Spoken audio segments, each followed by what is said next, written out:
Hello everyone, welcome back to more for the 2023 Imperium Cup. For Dune, Imperium, the Rise of Vix, and Immortality expansions. I'm your host, commentator, the BlackShadow. We are here in the quarterfinals. Just 3 games remaining in the brackets. Let's look at the situation here. We're having a look at quarterfinal L today. It is Saturday, 27th of January for note of recording. Quarterfinal H is to be played tomorrow. And quarter B has been having some scheduling issues. As such, this bracket has been a little bit delayed. It's the way it goes sometimes. Something we're looking to address in the next competition, but especially with quarterfinal B, really want to get that off. That should be a really fun game. Quick reminder that all winners from this round will go through to our semi-finals, as well as the top 2 scoring second places. Currently, Ozymandias and Greedy Grill waiting in the wings, hoping that they're going to qualify through with 11 victory points. But it's very hard to know. It's real breadline, but so far, no one else has managed to surpass them. So they're holding on just about. Lots of 10s everywhere, but no real 11s. In any event, it is quarterfinal L featuring Toaster and Kirby, as well as 2 qualifiers from the previous rounds, ArthurDee and unicornparadise. So we're going to start off with Kirby, who came second in Group P. I'll get to Toaster in a moment. There's a specific reason I'm holding him off for a second here. But yes, second place for Kirby was not a bad finish. This was also the group that was heavily dominated by Greedy Grill, who is one of the players hoping that they'll make it through as a second place qualifier. It's always funny when you get to the back end of these tournaments how these players that were in the groups gone off their own journeys start kind of ending up coming back together sometimes. Really fascinating. Anyway, so yeah, Kirby, 14 points, just about holding off Week, somewhat fortunately, only by matches won. Week had a really strong average points rating, but Kirby, with the second match win, was enough to get him through straight to the quarters. It was wins with Vernius in weeks 3 and 4, and then a last grasp win with Archduke Armand in the final game of the group, getting Kirby through. Which was definitely needed, because his first couple of games were third-place finishes. Third place with Una, losing to Captain West, and then Vernius in the following game, losing to the Greedy Grill. So left it late, but Muchasz managing to make the comeback and just about getting on top for the direct qualification. So next up, we're going to have a look at Toaster, who came top of Group D, himself and Ozymandias, very heavily dominating proceedings. This is the group that also did feature Cheesable, who was unfortunately not able to make their way through to the tournament stages due to stuff going on their side. Totally fine, and I respect that. But Toaster and Ozzy came top of the group regardless, sharing 6 wins between them. Very impressive stuff. Toaster's 3 wins came in week 1 with Duke Lido and Viscount Hundro, as well as in the 4th week playing as the Baron Harkonnen. The only other game they played was a second place to, you guessed it, Ozymandias, who won the match with Helena Muchasz, Toaster coming second place with Hundro. But it didn't mean that Ozzy was going to top the group, however. Ozzy getting his 3 victories, but a loose result, unfortunately for him, in the final game, finishing 3rd place against Matthew Sachs, meant that it would be Toaster topping the group. So the reason I wanted to do Toaster now is because if you have a look further down the table, you will spot ArthurDee, who was also in this quarterfinal game. Arthur finishing 5th place ultimately in the table and didn't win any of his group games, which, to be fair, you know, given you got like Toaster, Ozzy, and Cheeseball, and there's getting 8 wins between them, it's kind of hard to find that victory, truth be told. But Arthur did have to settle with a load of 2nd and 3rd places, playing twice as Vernius and twice as Duke Leto. Manages to secure his way through to the knockout stages at least, which is where Arthur managed to find some form. Getting through in Match H, he won as the highest scoring person. That wasn't a fill-in. There was some scheduling issues with that, unfortunately. But ArthurDee managed to get through with that. And particularly in the second round, a Chow Murky victory over the Game Slayer, managing to get his way through to the quarterfinals. I think super happy with this. I'm fairly sure this is Arthur's deepest run in any of our competitions, and taking down some notable opposition on the way through as well, which brings him to this quarterfinal match. It's a big ask for Arthur to get through this quarterfinal, truthfully. He is not going to be particularly fancied. Very much an underdog coming in here, but making it through 2 rounds of qualification to get through the quarterfinals, you know, it's got to take some doing. There's only very few people that have managed that in this competition. I think it's about 4 people total managed to survive 2 rounds of knockouts. So Arthur getting it to our quarterfinals, I think, has done really well, but some very strong opposition around him means this is going to be a real tough game. And last up, we have Unicorn Paradise, who came through as a third-place finisher in Group N, also qualifying their way through to this match here. The table was very heavily dominated between Matthias and Ash, so it was just about trying to shore up the top third and fourth spots in the group, and Unicorn doing a very good job of that, winning in Week 4 with Tesivernius. And fairly consistent outside that as well. Week 4, second place with Baron Harkonnen to Smoking New. Week 3, second place with the Raban against Matthias. And even in Week 1, getting 10 points with Raban. A third place finish to Ash ultimately. And you can see here, very consistent scorer is Unicorn as well. Never one to give up a ton of points. It's always going to be there or thereabouts. Very sort of nagging in these games.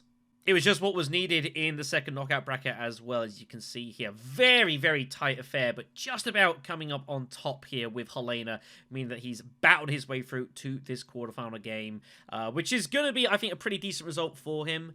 The one thing I would say is, while they tend to be a fairly consistent player, scoring-wise, I do find occasionally they can get themselves in a little bit of a situation, and that's not being, like, overly critical of it. It's just an observation I've seen once or twice. But, you know, they play solid, and sometimes they just get into a funky spot, and they're kind of pushed to make a kind of an unusual move, and you don't always know quite what you're going to get. But definitely Unicorn will fancy themselves as they've got themselves a real chance to make it through to the semi-finals.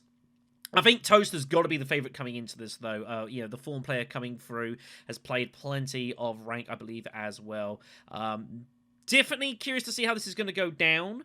I think this could be a somewhat unorthodox match, again, with 2 qualifiers in, which is very uncommon for this round. Means you might see some fairly interesting play from this one. But if this quarterfinals has been anything to go through, it means it's going to be a good watch. Alright, so we get ourselves ready for the match here. The Unicorn is in first seat, which means it will be Kirby to pick first. So we'll go the opening row and Tex here, and we've got some interesting stuff going on. Probably the standout of all of it is going to be Part of Genius Advisor. Incredibly strong card. This is one of the promo cards for Immortality. Incredibly, incredibly strong.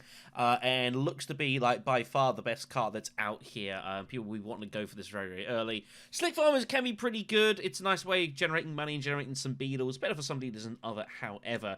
The Imperium row is... it's okay. I wouldn't say it's anything remarkable, however. One of the weaker Imperium rows I've seen in the quarterfinals on the opening row here. Power play is pretty strong. Space Travel, I think, is a better card than it looks. Show is also going to be pretty nice. That double card draw can be gotten hold of just with pure grafting here, but I would not be surprised to see people just build up some persuasion and just rip the row and hope for something better, although I do think Power Plate has some use. As for the techs here, pretty decent stuff, actually. Home Objectors is pretty nice. Very nice and stable. It's sturdy. One of Paul Trady's best techs, by the way. Explosive Facility is going to encourage, as well, extra bits of trashing. Lots of deck building here. And detonation devices as well. If people decide they want to go for Dreadnoughts to the sort of the mid-game onwards, then that is definitely going to be an option there. As for our leaders, what we got over here? Beast Raban and Hundra Moritani are the 2 meta leaders as such. But outside of that, you know, it's going to be a little bit interesting. Hundra's going to get picked outside of his preferred first position, most likely. Leader, I can definitely see getting picked as well. Do we see a leader in second position? I have a feeling ArthurDee Kaz might well get the nod here instead, but we'll see. Anyways, let's get going. Yeah, it's sometimes, you know, you often do the picking. It's like, well, I know, I just haven't decided yet. It is a little bit of a tricky choice early on here. I think it has to be Beast Raban in fourth position. I think he's pretty solid there, and I think he's just always useful. That will leave probably Hunter for ArthurDee in third spot here. But I am curious to see who Unicorn picks in first position. I think that's going to be interesting. Could definitely see Lido getting picked there. I think that's very possible. Maybe some smuggling Mentat first round. If it's an interesting conflict, for example. The thing is with ArthurDee Kaz, I think ArthurDee Kaz will be taken for card drafting. The problem is that the opening row is actually not that great for Ekaz. You're basically ripping the road hoping to find a good card. So you are basically taking a chance if you're going to go down that route, and it might not go well for you at all. So that is the problem. But it is Ekaz we do see. So what we got for opening stuff here for Hunjo? Glimpse the Path or Bindu Suspension. It will be Glimpse he'll take. Glimpse is pretty nice. That extra water, by the way, for Hundro, knowing you've got that, very strong. Might well see him go to Hager Base instead of Imperial Basin, by the way. That would be not a surprise. Alright then, so here we go. The opening conflict. Everyone getting drawn up here. Hundro's not drawn great. Beast will not be happy either. Couple of rough draws here. Oh, wow. And the opening conflict is the Solari Influence Skirmish. My goodness me. Well, this is going to get interesting. Wow. So Leto's got only... If he wants to smuggle, he's got to use his ring. No experimentations has been drawn for him. Now, some players are totally fine to smuggle away. Some players do not want to.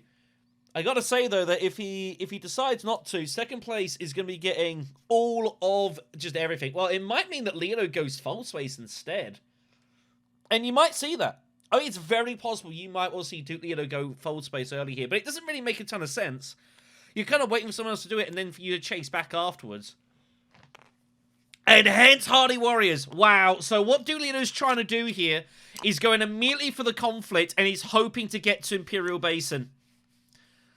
He's hoping someone else goes full space and that he gets to Imperial Basin to make the chase point beforehand. That's what he's after here. And it's not going to happen because no one's got access. The only person is Ekaz, and he'll just go smuggling here. So that is that's pretty telling. Hundro's got an interesting choice of what he wants to do. Could go Arrakis. Could go Imperial Basin. I kind of like going Imperial Basin here now, actually, or given everything. Imperial Basin, maybe even use Glimpse straight away. Try and pull... You could go Arrakis to obviously draw a card, but if you're going to do that, I would just go Imperial Basin, use the experimentation, and just use the intrigue straight away. Get the card drawn, get the water going. I think as well, once Leto... Oh, he does decide to do that. I think as well, when Leto decides to... This is going to be amazing. Leto is not going to be able to use his Signet Ring ability because no one else has made any faction bumps. Remember, Leto's Signet Ring is only chasing with factions diplomacy. He can't use it for any bumps. It's absolutely wild. It's pretty awesome, actually. Arrakis for Beast trying to draw a better card. Finds a Diplo. He'll be happy. Still Suit is now an option. I think Beast has probably got a limp in. He's got a limper troop in here. Probably two. Two seems pretty good here. Looking to get to maybe well for secrets or something. He must figure there's not much faction access out there. And yeah, Leto can't chase. He can go Imperial Basin if he wants, but there's no faction chasing available with Prudent Diplomacy. No one has made any progress here. That's the only problem with Leto. Like, if someone was to go Fold Space, then, you know, obviously he'd just be able to get that. And that's what he's going for. It's a reasonable plan. But no one has fallen for it. So, Leto... What do you want to do? You want to go Carfag? I guess. I don't think there's a lot of point going Imperial Basin for you, because now your ring's going to be in your discard. What a weird opening round it's been for him. Very curious. I mean, it's Carfag for me. It just means that you're basically, if you go Carfag, you can't lose the fight. And that's what we're going to see here. Yep, Signet Ring not even played.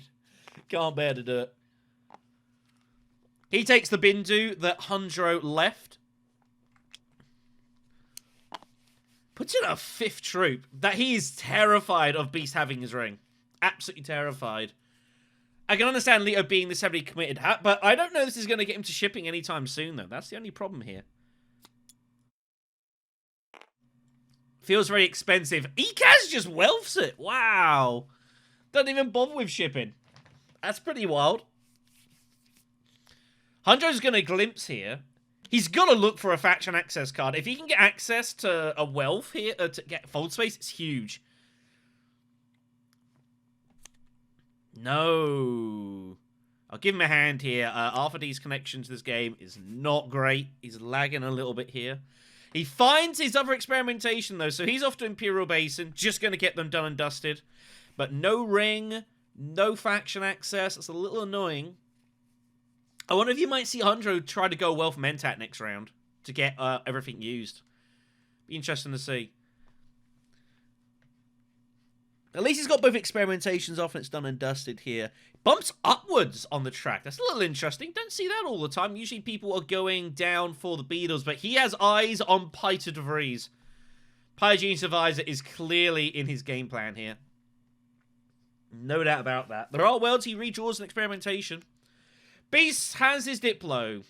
I think you gotta go Fold Space, buddy. No one else has done so. The only other person that's doing it is Duke Lido. I think for me it's Fold Space, and you might get yourself some early shipping. I know Hundro...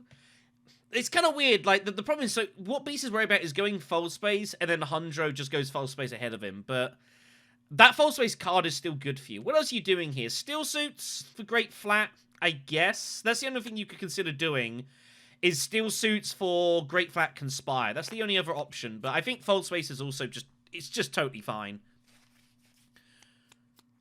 So, Lido with 3 in the dagger. It feels a little silly. He'll take space travel, call it a day. Yep, so he's clearly targeting shipping early here. Imperial Spy there. 3 for Ekaz. Imperial Spy taken. Pretty nice. Chris Knife next up. Chris Knife, that's a nice little card here. Hundred Moritani's got 5 Persuasion, though. He's going to take Power Play, and he's going to hope that he rolls his D7 and gets Power Play to Fold Space. That is what he's probably going to be after here. The only problem is he's going to have loads of faction access. Seek Allies, Diplo. That's the only downside to this, is he's going to have a lot of faction access and cards that he needs to get used. He needs to get them out of his deck here. But it is what it is. So that goes. Dissecting Kit next here for Beast, who's got 5 Persuasion. And that looks so juicy. Looks so juicy here. I think Dissecting looks great. He might rip it and just look for 1 big card, though. Should get definitely... I think Dissecting, though, is just gonna be useful. Trashing daggers, trashing kind of weaker cards. Such a versatile card, that. I don't know if you want to go for Chris Knife. It's up to you. Man, he is tempted to just Atomics and rip the row. He is really tempted to do this. It's a bit greedy if he does. Wow, this is greed. Well, he kind of gets away with it, I guess. Shifting Allegiances, Fopter. He's kind of in the same position he was, though. No big 5-coster. Shifting Allegiances is obviously a good card for him. But he was looking for, like, a real, like, super-duper card and didn't find it. So, getting rid of Dissecting, I don't know. So, Shifting's taken. I don't think he'll take anything else. Maybe he could go Guild Admin. He's taken the bump with shipping. I actually don't hate taking Guild Admin. He might well get some good use out of that, doing some trashing on the side. If there was ever a time for Beast to consider taking Guild Admin, it might well be now.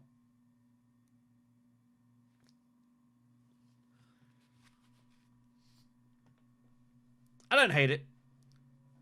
He might decline. I wouldn't take a Liaison. I don't think that's going to be very useful to Beast this game. Umming and ahhing.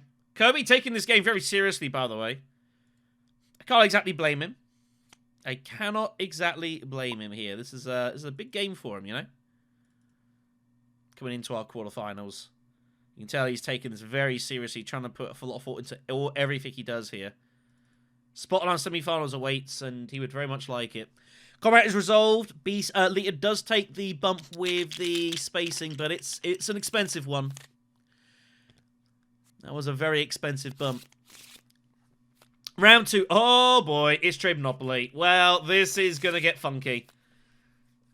I'm curious to see what's going to happen with Beast here, actually. If he gets the shipping, does he actually go there or not?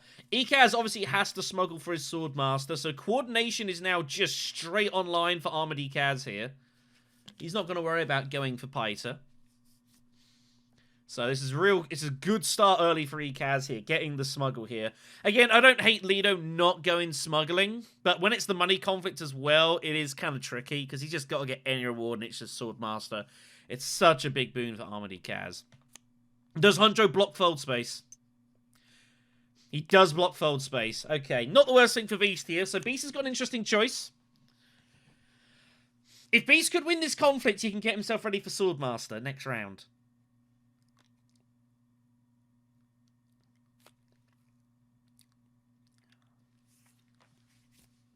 What does he want to do? So, does he go Steel Suits, maybe? They know he's got his ring. They very much know he's got his ring. And they are not going to be comfortable about this. Ekaz is going to have action economy unless Beast decides to go Mentat. And I think Beast is considering going Mentat, the idea being of warding off ArthurDee Kaz. That's exactly what's going on here. So Beast wants to win this, but he knows Kaz has got action coins, so he's trying to get himself back into some kind of position here. He's still going to have to act first. Well, now he acts, but after Kaz is. He's trying to ward him off. Beast finds his full space card, though, which wasn't what he was looking for. He was looking to keep that for next round. That's a little unfortunate. Not ideal for him. Lito's going to bin, do, and draw. Finds his other dagger. Oof. Now, he does not have to play here. If he wants to pass, he can pass.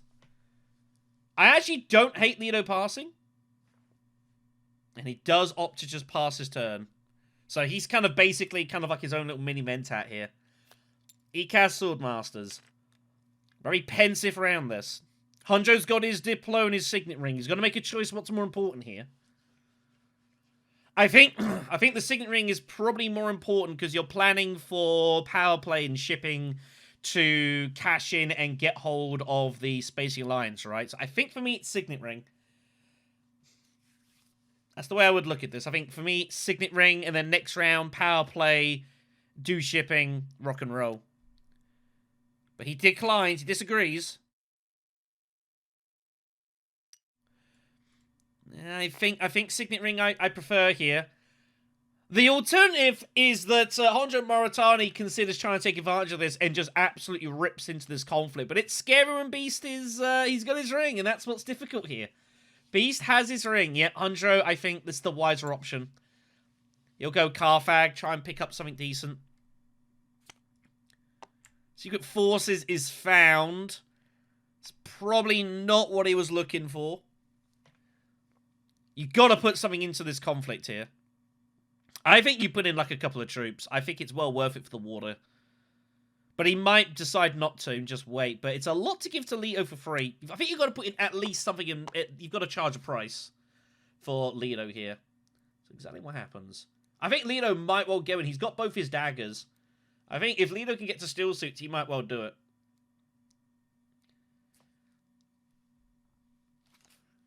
How Beast's going to play this? Does he just go seek allies? He's going to be a little bit worried about hardy warriors from ArthurDee Kaz here. But he knows that Kaz has no daggers. Beast could have daggers, but he's already spent one. So there's a lot of ties here is the problem. He's also got the issue of, does he use Seek Allies or Fold Space here? I think he needs to use his Seek Allies card. Fold Space on the draw is nice, but I think it's more important here to, use Seek Allies. When you start getting Fold Space cards, and you retain Seek Allies, you can get a lot of cards that start cluttering up your deck. You need to get them out, I think. But you could go either way about it.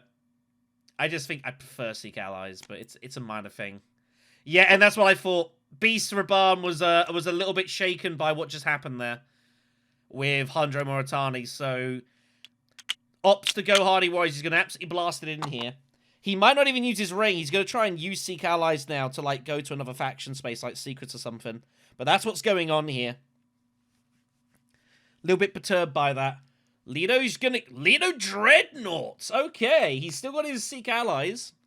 He's looking to get the Steel Suits, is Duke Lito. That's very much in the plans. I think it's unlikely he gets there. He might not get to any faction space, actually. But Lito goes early Dreadnought. Kaz is up. Kaz now knows he can't win the fight. But he can still go Steel Suits. No, Great Flat is building up with water here. And I think Steel Suits is a logical move. Put in a couple of troops. Even put in one. The Duke Leader, though, very uncomfortable. So you got to put in two, I think, and get in front of Honjo. Great Flat is there for claiming. No one else can get to it currently. No siege access. Honjo reveals for a couple. And that's about it. It's not been the best of rounds for Honjo. But, you know, it's all about setup here. Next round, full space, shipping kicks in. It's a little bit of a slow start, this, for Honjo Moritani. A little bit of a slow start. Beast has his experimentation down. He's not going to seek allies. Wow.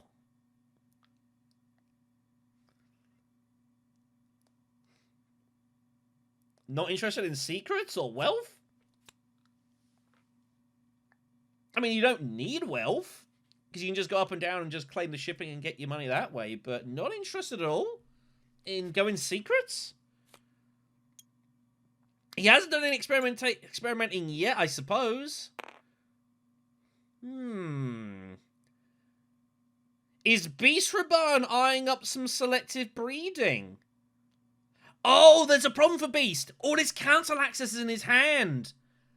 I think that's what's going on here. I think Beast Reborn is setting up for selective breeding. He's going to try and draw some council access next round, because he might get his Swordmaster and his money, but he might not have access to it, and 100 might beat him to it. Leo's going to have to live with going to wealth. He'll be fine with that.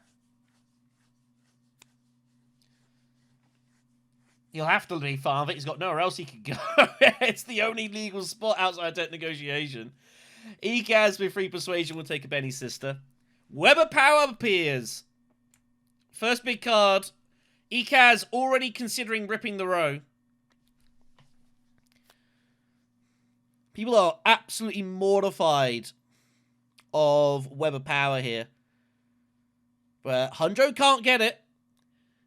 Beast Reborn has 4 cards, but only 2 persuasion.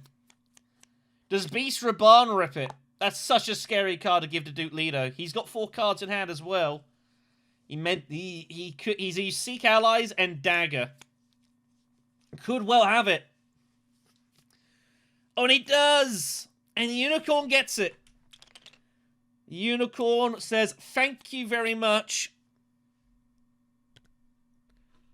That's a huge result for Leto there after a bit of a shaky first round. That's a big card.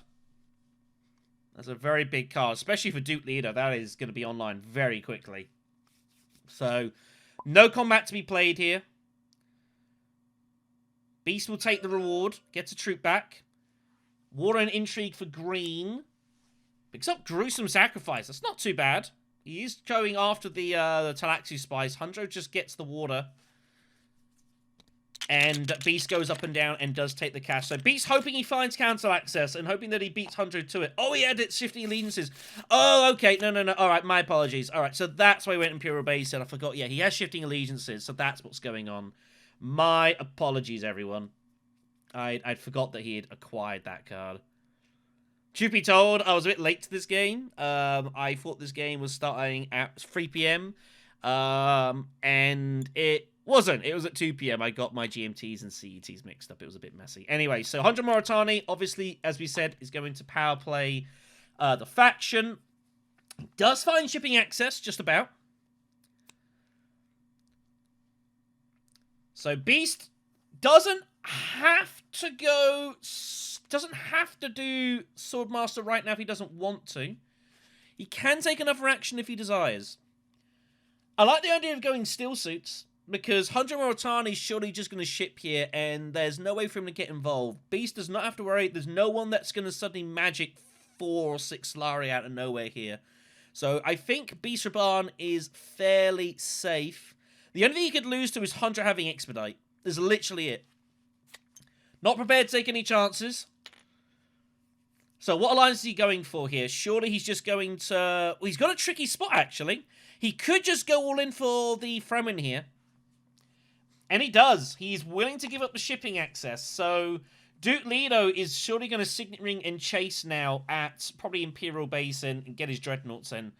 Leto will feel like he's got to do this now, especially after how the start of the game went.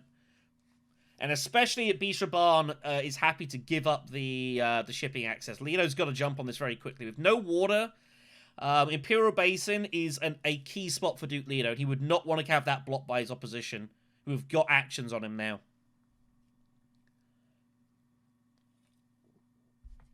Bear in mind, the conflict as well is just... It's Carthag. It's a point. This is something that Leto can very effectively try and go for here. Beast has no resources. Ekaz going Hardy Warriors is a little scary, but if you're Dreadnought, it doesn't feel too bad. I think Leto has to go Basin and chase immediately. It's exactly what we see. He just feels he's got to get access immediately. Leader, I think, made this point very clear early on that he's just going to go all in on shipping. That was very quickly the strategy. Ikaz can start building up some spice. He's going to block up smuggling first, though. Advancing himself a bit more. Recruitment mission is found. That's a nice card early on. Oh my goodness, but he'd use that potentially to top deck some cool stuff as well. That's very strong. Hunjo will ship, obviously. I assume Hunjo will bump the Spacing Guild and take that alliance. I see no reason that he won't do that. He will be a little bit unsettled by Duke Leto and feels that he's probably got to get ahead of the situation here. So I expect we'll see up and down. I assume he's going to give himself... No! Oh, he's got to do this for Paita. That's why. Normally he would bump up here, but he's got to do this because of Paita G Survive, which Hunter has obviously very clearly also made apparent that they're going to go for and put into their strategy. So Hunjo just shifting around his deck. I don't know what he's trashing.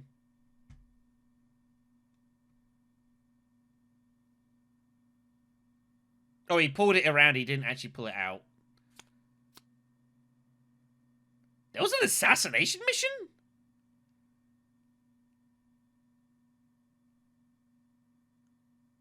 Apparently. I don't even remember that being a thing.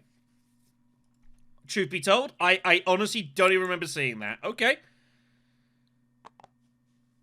Interesting. Interesting. When did that turn up?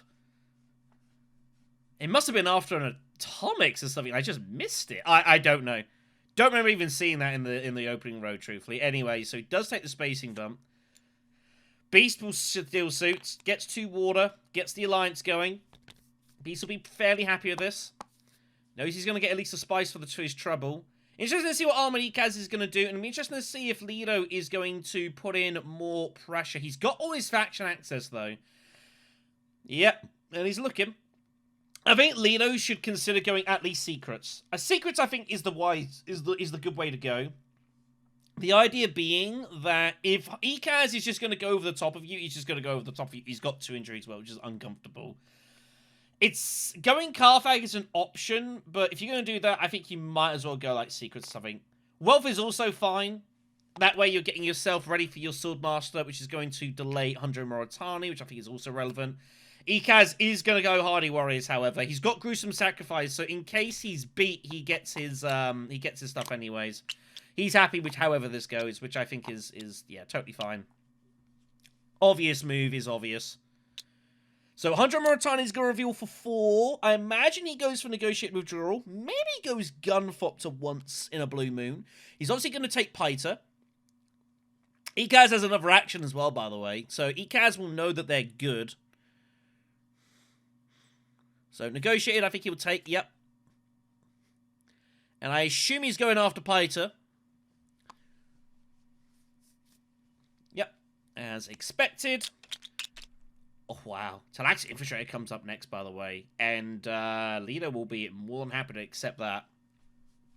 Beast has an extra action. With experimentation, he's just... Oh, wow. He's going to get to the Great Flat Splice? Ikaz hasn't taken it yet. Wow. Ikaz went smuggling. And he's given up the Great Flat Spice. Well, I think that's a little bit of a mistake there from Ikaz to give that up. Lido's going to rip the row. He's looking for a 5 persuasion card to reveal for, and he didn't find it. Sister, coupling. Takes the Infiltrator. There's some half-decent stuff out there, though. Sister's fine. Coupling's fine. Interstellar's good if you've got the cards requisite to it. He does have space travel. I would pair with it. How much more faction stuff does Lido really need, though? That's a good question. I think Truesayer, though, is solid. Plan coupling's fine. He eyeing up the graph card, though, and graph cards are nice. He's got one. He's going to take the other one. It peels off shifting allegiances here. Armored Ikaz has an action, though. Beast Raban could end up with both shiftings here. Wow, Ikaz might change his plans, though. No, he's still going to... He's off to Haga Basin. He knows he's good for the conflict now. He's in no danger. I expect Ekaz to bump down on Talaxu track, taking the skip. I don't expect him to bump up. He's going to take the conflict. He's surely not using gruesome sacrifice here. It doesn't make any sense for him to do so. So surely to bump down. Beast Raban is going to have both shifting allegiances. That is so good. That is so, so good for Beast Raban. He doesn't even have to use both of them, but the threat that he's got both of them is going to instill a lot of fear into people. That's going to be very uncomfortable for his opposition. Just be careful not to use it all the time, because it is expensive. Beast has to take the other shifting, you'd think. He could take plan coupling, he could take Benny's sister for faction access. And he does! He does go for the faction access. Wow. Well, Ekaz can't get it either. He's only got 2 persuasion. Oh, he could top deck it for free, though. Ooh, top decking, shifting.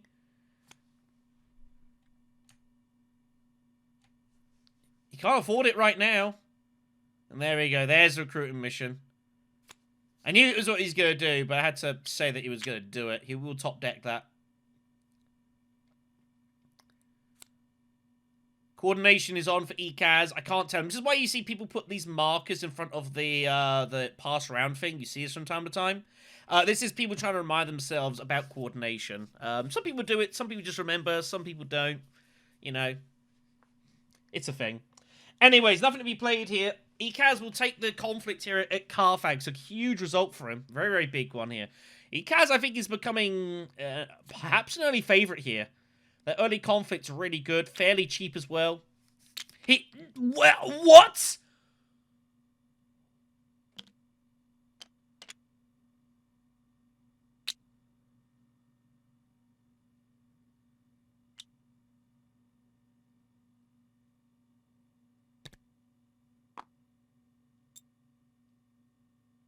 Excuse me?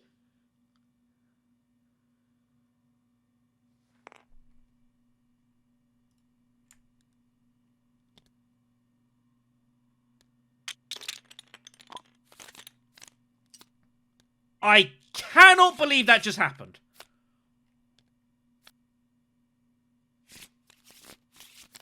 He used his gruesome when he had the battle won. What? I have nothing. I am absolutely bewildered by this. What in the heck? Wow.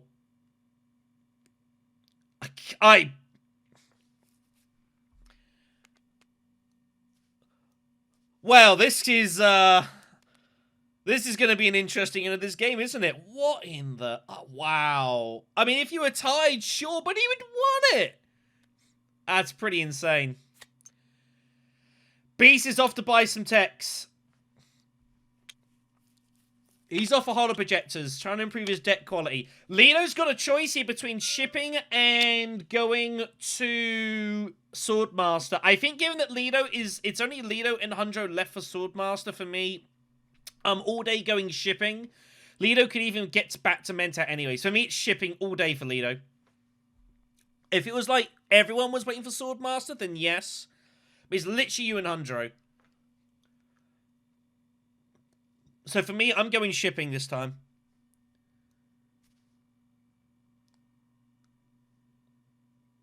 And if you don't get to Mentat, it's not a big deal. Could even go High Council. Yep. In full agreement with this. Ekaz uses gruesome. What in the heck? That was astonishing. Ekaz is off to Wealth, gets his friendship point. He will trash the card for an intrigue. It's not mandatory, by the way, but he will do it. He generally should be doing that. Ekaz really wanted this Talaxu point in this Talaxu Spice, but surely giving up Carthage to someone else for it? Amazing. Sherry Bargain was the intrigue he got, which he won't be the happiest about. So 100 Swordmasters. Lido can get to Mentat if he wants. Beast will not be able to get there. Off comes the other dagger. So Beast looking for some of his big cards. Recon not what he's looking for here, but Beast Raban can very definitely go selective breeding and trash out these daggers. That's exactly what we're going to see here. Yep. He's going to draw a ton of cards. So he draws 3 cards, ends his experimentation. Seek Allies is found, Guild Admin is found. A couple of half-decent, Seek Allies he'll want to get used, I imagine. Intrigue found. Stage Incident is found. Hello. That'll be good for later on. Obviously, no garrison. 100 Mauritania is the only person with any garrison for Arrakis, by the way. This is basically a free point. He's in position as well. He's never really ever going to lose this. Pretty wild. So, I think Lido... Yeah, I mean, you could go Mentat, you could go High Council. Mentat makes sense if you can get there. Finds Experimentation. Might be able to find some use out of it. Not guaranteed, though. Ekaz might well go High Council and Shifting Allegiances to something.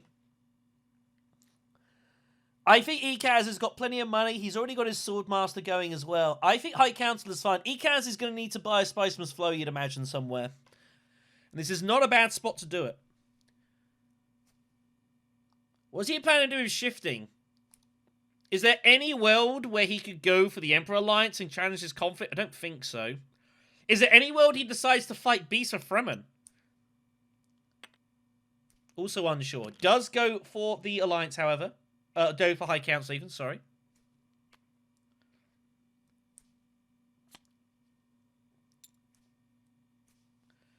Research Station for 100 Mauritania. Looking for big cards. He finds a fold space. He's got 6 Persuasion, he does. Also getting some research done here. Gets a genetic marker going. Looking for Piter. Didn't find it. But fold space isn't too bad. He'll be really worried about drawing Piter, though. Plan put some troops in.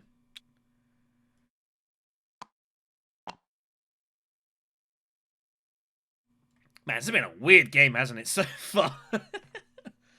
It's been some curious choices. Beast has got to use Seek Allies here. I don't know what you're using it to. Secrets is fine. Still suit to protect your alliance. Fold space is also okay. Secrets it is. That's nice. That's pretty good. You'll have some of that. So what does Leo want to do here? Imperial Basin, I think, is just a natural move. It's a couple of spies. Your Dreadnoughts there. You get use out of that. He has no way to put any troops into the conflict, which is nothing you can do about it. You didn't draw it. Space travel. You could space travel for space if you really wanted to, but surely you make use of your Dreadnought here. Yeah. Couple of spies is good for your Signet Ring. Research you need to do. You are falling behind on that currently. I don't see any other obvious move. It's either this or you go fold space. That's what he's looking at here. Duke Leto is legitimately considering going fold space and trying to put pressure on the Spacing Alliance. He's legitimately considering this. Well, he figures I'll just go smuggling instead. Not interested in any of the techs. I guess not.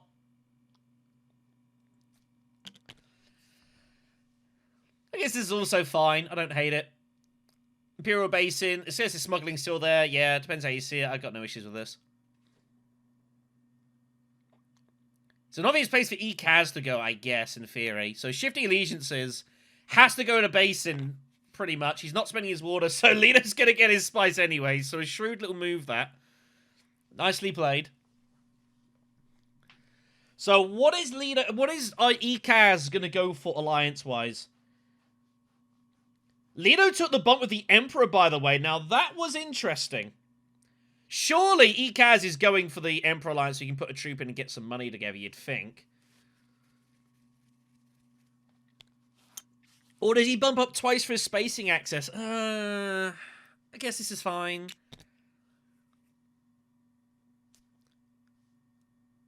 Yeah, I guess this is also... There's nothing wrong with this. I would have liked... I mean, going Emperor would have been pretty aggressive. And kind of scary as well. But you've got Shifty Allegiances. So, 100 Mauritania is going to win this fight uncontested. And he knows he's going to win it uncontested. So he gets a free move. He's going to go Steel Suits. Now, does Hundro draw here? Doesn't have to. The Esmar 2-ek rule. You can opt to trash Fold Smith before taking the draw, and the draw effect fizzles out. He's not obliged to, and doesn't. So, just protecting his draw here. Totally fine. 6 Persuasion for Beast Raban, but he has no atomics. He does not have any. Row is... It's okay. It's not the best for 6. Truthsayer is a nice card. Well, there's the TM. It's out. And Armani Kaz is going to get hold of it here, and there's nothing anyone can do about it. Oh, Beast had 7 because of tech negotiation. He's got 4 more. Wow. What size is Beast's deck here? 6, 13 cards. Little sizable. I don't hate Truthsayer. I don't hate it, just for the ability to shift around your deck a little bit here. But he might opt to not buy anything. But I think for that Emperor access, I would strongly consider Truthsayer. He's thinking about it, but he is worried about deck size. There's nothing else there that I'd get hold of. Decides to pass it up. Lido with 4 Persuasion. And he has his eyes open. Lido will go Truthsayer. It's a good card for him. If it turns up next, Armani Kaz is got on round 2 Swordmaster and round 4 Talaxu Master. He's gonna be feeling very good about life as Toaster. And Hundro Rotani with 6 as well. Kwisatz Haderach turns up now. Good grief. Some huge cards out there. Is Armani Kaz legitimately considering defensively ripping this row? He's thinking about it. Doesn't make a lot of sense, though. I don't think I would ever bother. And Hundro with 6 Persuasion. Face Dancer Initiate's up there. It's not a bad little card. Hundro needs to get some faction access going, considering you committed so heavily to spacing. He needs to pick up his other friendships. I wonder if he might take it. He could top deck it as well if he wants. I think Hundro should consider it.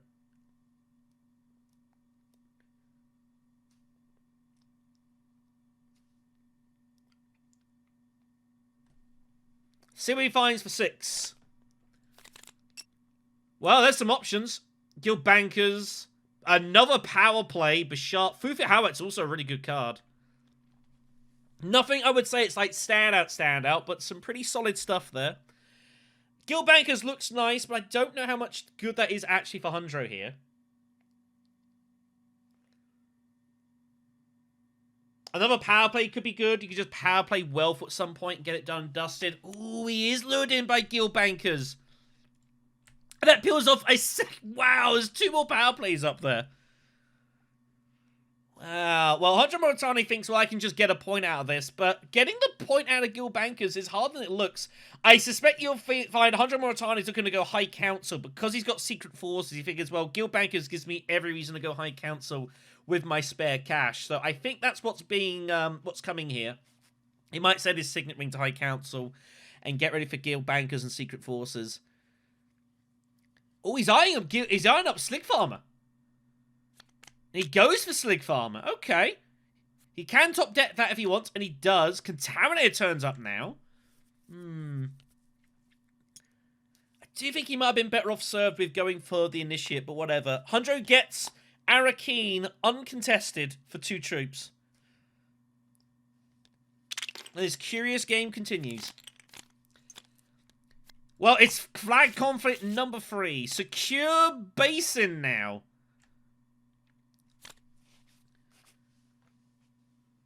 Lido. Oh, Lido pulls tricky. Lido's got a problem. His only council access and only shipping access are the same card. And I don't know what's in his drawer. He's got a couple of cards to draw here. I don't know what they are without looking specifically. I think one of them is an experimentation. Duke Leto has a problem. Duke Leto has a problem. I think what Leto should consider doing is shipping with if he knows one of his cards is... Oh, man, what do you do here? Just gonna go Steel Suits first up. I think Leto is going to go sort... I don't know what's gonna happen. It should be interesting. So Ekaz finds TM immediately and is being given shipping as well. Ekaz can't believe this. Everything coming up Millhouse. It was a slowish start for Toaster, I think. And I still think that move for the Gruesome was bizarre.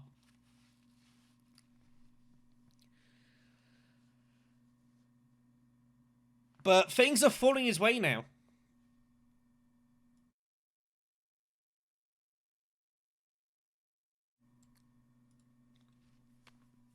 Has to go shipping. There's no doubt about it. Might buy like a liaison, I suspect, as well. Oh, he bumps up twice. He's after flagships. He's after flagships, is Armored Kaz.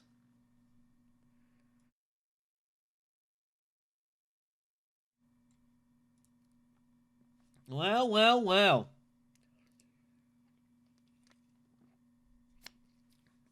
Hunjo finds Piter. High Council looks really juicy here. His Slick Farmer currently his best pairing card is Diplo.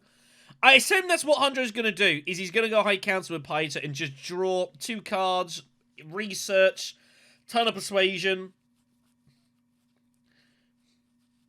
He doesn't have to, though. No one else is currently able to get the High Council. He can take another move if he wants. He wants to use Slick Farmer with Diplo, so he can get hold of more Beetle Bumps as well. That is definitely part of the plan here. And he wants to use his Signet Ring as well, so it's Piter to High Council, probably. I don't hate Hunjo Moritani just, like, Signet Ringing, smuggling, and just bumping up twice and preparing for a future Signet Ring. How many cards has Hunjo got to draw? 2 cards, okay. Mentats it instead. Okay, so Hunjo's going to be cycling his deck here. He is going to be drawing into his next hand. False Base also turns up here. Oh, if you realize that was one of his cards, then yeah, it makes sense, because now you're getting even more out of Slick Farmer.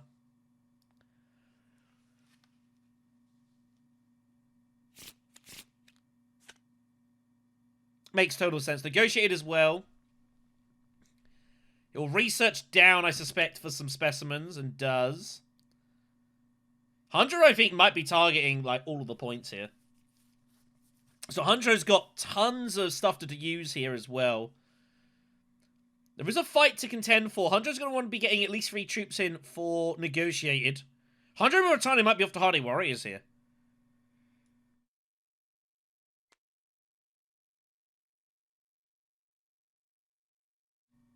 It's a not uncommon move. Oh, sorry.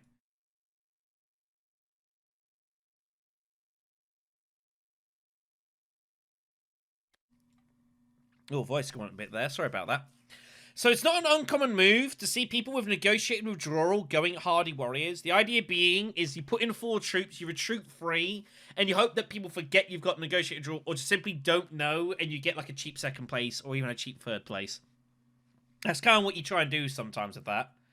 So I could definitely see that happening. Not a ton of water out there.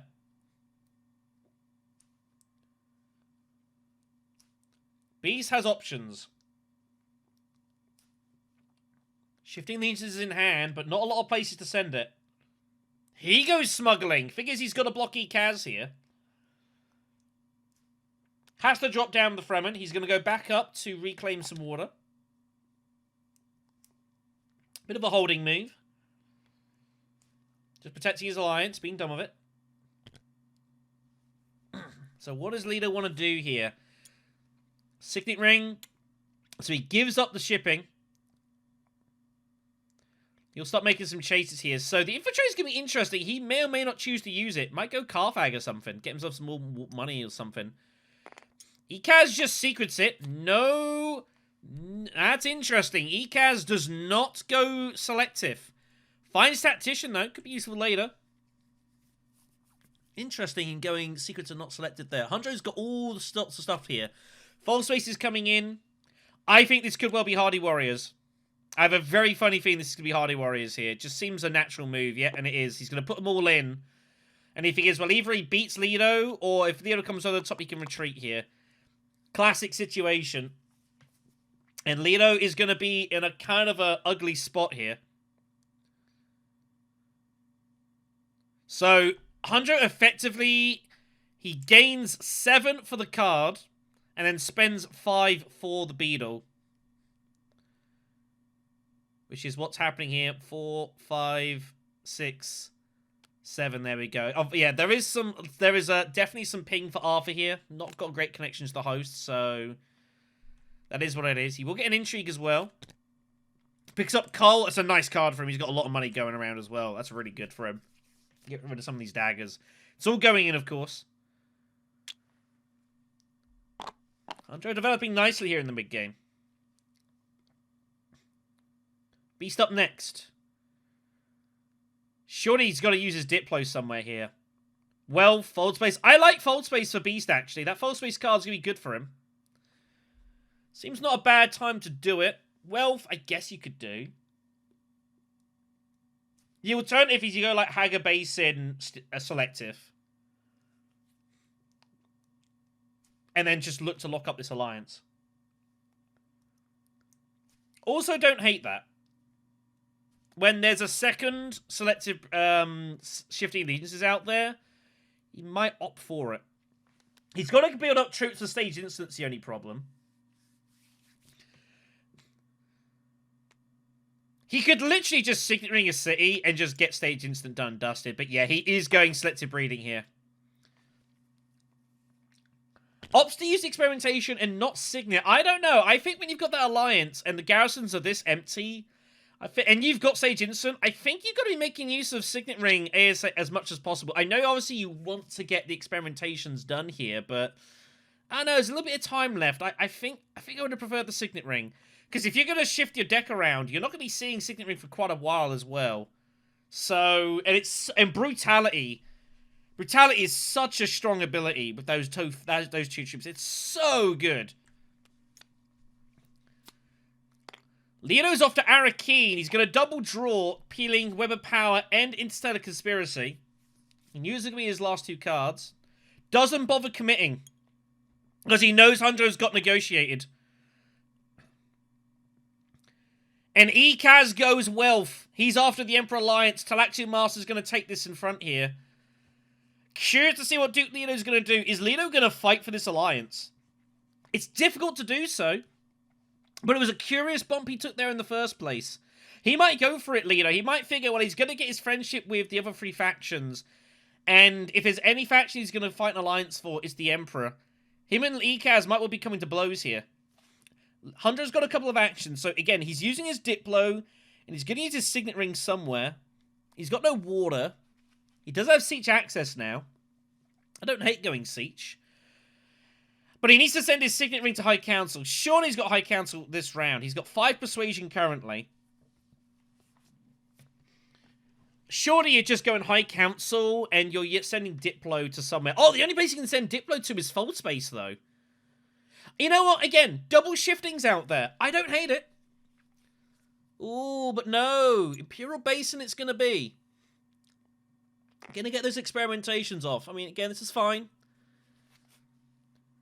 He's kind of hoping that no one bothers him at the Spacing Alliance. But again, there's double shifting out there. Ekaz is very scary. Ekaz is very, very scary here. Shifting. I mean, I guess Ekaz has got other problems currently, you'd think, with the Emperor, but he might abandon. Like, if Lido takes the Emperor bump, Ekaz doesn't have to go for it. He might pivot. I'd imagine it's unlikely, though.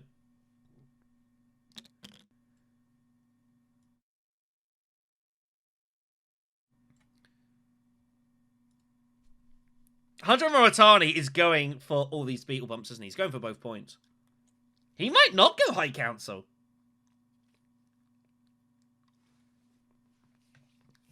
I think he should.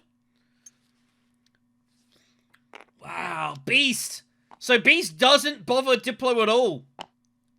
He is going to brutality at Siege. Okay, well, I'm glad he used the ring. I don't know if I like doing it instead of Fold Space, though. That you got to get these friendships, and time is running out. This is round 5. Round 6 about to kick in here. You need 2 bumps with the Emperor and 2 bumps with the Diplo. Power play taken by Lido. That is basically trying to tell Ikaz, stay the heck away from my alliance.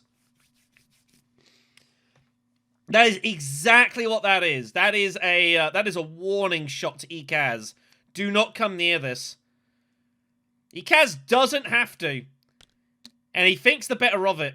Decides to not get involved. He's going to trash Shadowy Bargain for a redraw. 7 Persuasion. He's got Atomics as well. Gets an Intrigue.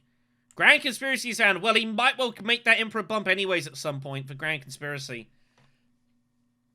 I assume Ikaz is ripping the row. He might go Power Play, though. Or Fufia. They're both solid. But he might gamble for a big card here. Power play is good enough. Oh, he finds in the shadows. And that is the last thing Beast Raban wanted to see here. Beast Raban now realizes he's got a problem. And he knows the Bene Gesserit Alliance is in danger. Beast has got problems. Hundro gets a free Diplo to Fold Space. Oh no, he still has selected breeding. Oh yeah, he's got the Spice. So he'll get rid of a dagger. He's going to draw away here. Both daggers will be gone because of culling as well. Recon. Convincing found. So 6 Persuasion, not bad. Only Atomics left is Ikaz, though, so Hundro will probably be going for Fufi, I'd imagine. Beast reveals for free. Not interested in anything in the row. So Hundro with 6. Does Hundro want to try and retreat? Yeah, leading it was coming. That's why he didn't bother. That's why he didn't bother getting involved here. So he's gonna cull the other dagger out now. Arthur is definitely struggling with the latency. It is a bit ugly. I'm trying to help him because I know he's got latency issues.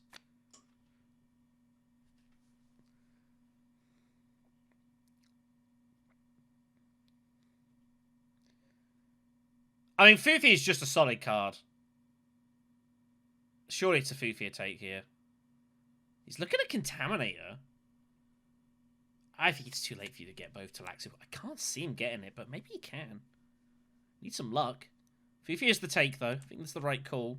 No retreat, of course. Lido's not going to get a second battle point given to him.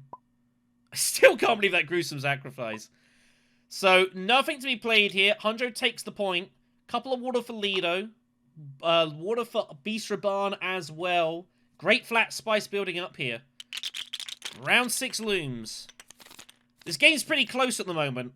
I think everyone's got shots. Beast Raban needs to fire, and he needs to win some battles, though. Machinations might well be the start point. Because, man, does he need some friendships. I think this is a really, really big... This coming in round 6 is huge. Highliners could well be employed here to take this down. Could definitely see that happening. Beast Raban might highline this. This is going to be interesting. And Beast could do it. Beast could shifting allegiances and highline with guild admin. He knows it. He must know his Bene Gesserit Alliance is in He's in real danger here. Oh, man, Ikaz is shifting allegiances. Ikaz, wow, what is Ikaz going to do here? He could lock up the Emperor Alliance. This is the problem with shipping and shifting. Triple bumps. Ikaz was going for flagships, though. If he shifts, he can't get it. And he figures this is more important. I think what you're going to see is Ikaz is going to take the bump with the Emperor anyways, because it gets him some extra garrison troops. Yep. He doesn't have to commit to shifting allegiances right now, but Lido knows that it's there. And he knows there's not much he can do about it.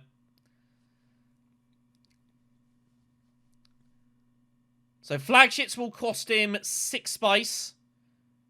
His research is done. Oh, dear. Oh, no. Wow, that's a massive fine for ArthurDee Kaz. Oh, my goodness. So, flagships is taken. He's got some money sitting about as I knee my table. That was painful. And ArthurDee Kaz is going to be... He's going to be liking this. Spice Satellites is the next tech here, by the way. That is not irrelevant. Beast Raban has half an eye on that. And he could take it. Wow, that might change Beast's plans here a little bit. I don't know. It's an extra option. It means he wouldn't have to worry about machinations. He could just build up for round 7. He'd have to win it, though. He's also got Stage Instant right now, so it's a little tricky, this, for Beast. This is a big round for him. Hundro's up first, though. Hundro has negotiated. Hundro has guild bankers. The problem is he's now got no troops here, does Hundro, because obviously he spent it all in the last conflict. Bit unlucky to find negotiated right now, and he's in some trouble here.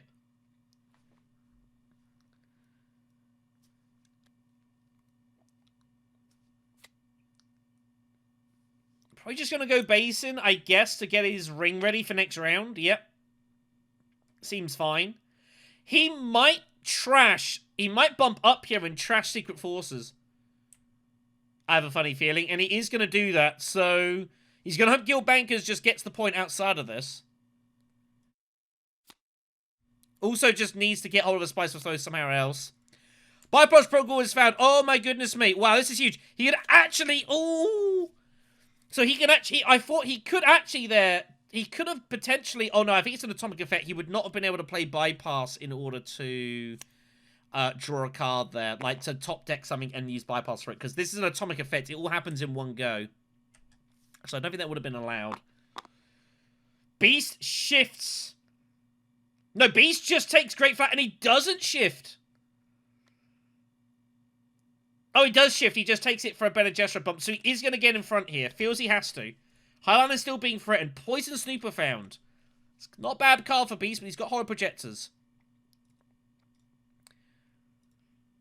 Beast, if Beast is going down this route, surely he's going for the win here. He's got to win this. Research Station for Lido. Finds both his graph cards. Interstellar and Space Travel is now active. Hello. This could be some interesting business. Diversion also found. That's a little bit tricky for him to use, though. Lido's going to chase Bene Gesserit. He's got nothing else to do here with this. I can't see how he chases anything else.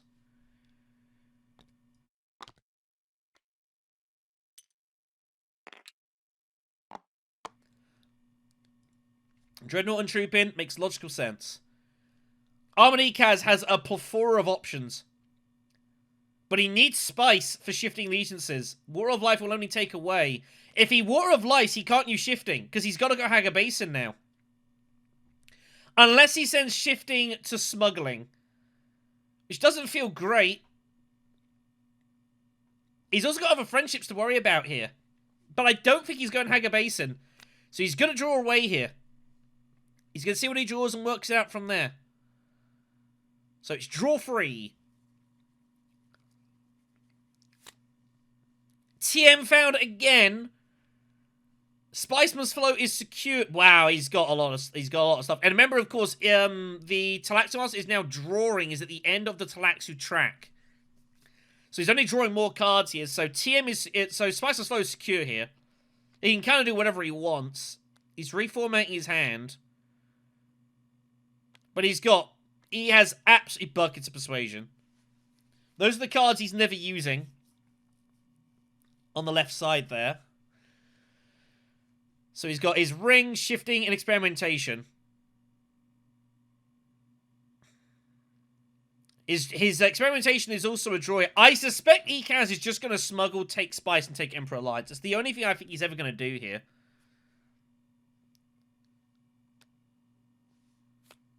Especially if Lido is points leader. Yep. That's exactly what he's going to do. And he's going to look to try and get his friendship back later on here. He's got to be a little bit careful, though. Oh! Oh, he gives it up!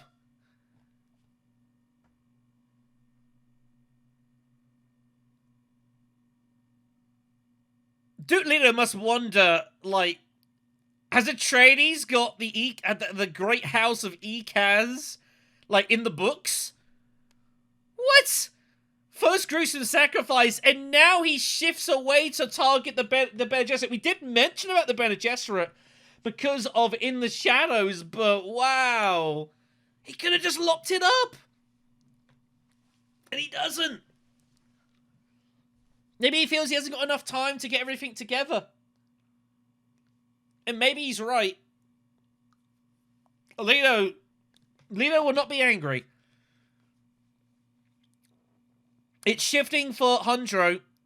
He's got to trash something to do this, though, is the problem. So I assume experimentation is out of here, and it is. So just making sure of his spice must flow here. Oh, he finds Pida. Oh, he finds Pida, but he has no troops. He did not want to see Pida yet. He was waiting for next round. It's not a good draw for him. Didn't want to see that. Beast Raban, Highliner is staring in the face. He does not have to go there right now. I think Beast has to go... Oh! Oh! What? Oh my god! He finds the other poison snooper! How does Beast Raban not go for his... How does he use guild admin there? What in the heck? How do you not save that for Highliner? How are you not going for this fight? You need your friendship points. Oh my goodness. The dagger's getting trashed here. I mean, he might find his other faction access anyways with double snoopers, but I assume he's not doing that. Oh my goodness. Well, what's Duke Leto going to do here? He feels he's got to play Interstellar with his space travel to get the extra bump. Is he off to just Carthag? I guess. Carthag makes some sense. Ozymandias is coming to pop onto this game. Reminder, Ozzy is our current... He's the bottom fastest loser out for the semi-finals. There are only 3 games remaining. This one and the last 2. 11 points in free spice, and he is still waiting to see if he's going to survive here. He has seen... A lot has happened. Arakina is instead. He's looking for card draw. He's trying to get a spice must flow here. Oh my god, he finds power plate, and he finds a dagger, so he's not going to get any spice must flow. He gets a bump wherever he wants it. Surely he's just got to protect the Emperor here. Where is power play going, though? He's going to put in more troops.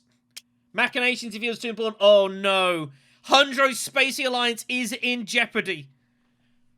We mentioned about this earlier. Hundro was kind of hoping that he just kind of goes under the radar at the Spacey Alliance. He had a chance to protect it a bit more earlier.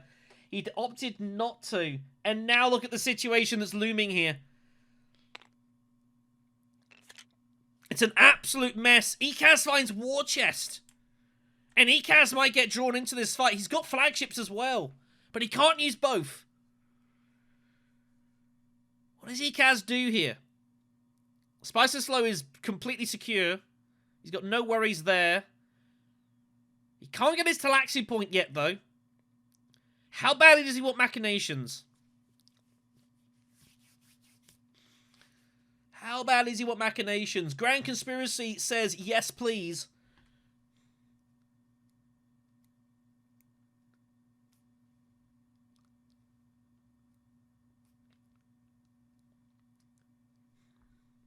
And the thing is, he probably feels if he goes in a bit here, he could probably win it. But Leto still has an action behind. So he might just kind of call it a day here. I think he'll put in 2 to get in front of Beast Raban. He wants the money. Well, he ends up putting in all 3, which is going to unsettle Duke Leto. He's not going to be too happy about this. Oh, my goodness me. No way is he going to go flagshipping here. That seems a bit of an overreach, considering round 7 is looming. But Beast Raban had Highliner access this round, and so far has declined it. Either he's going highliners again, or he's saving for next round. Oh my goodness me. And he flagships it! He assumes Beast is going to go highlining next round, and he figures, well, this is my chance. And Duke Leto has problems. Duke Leto has problems.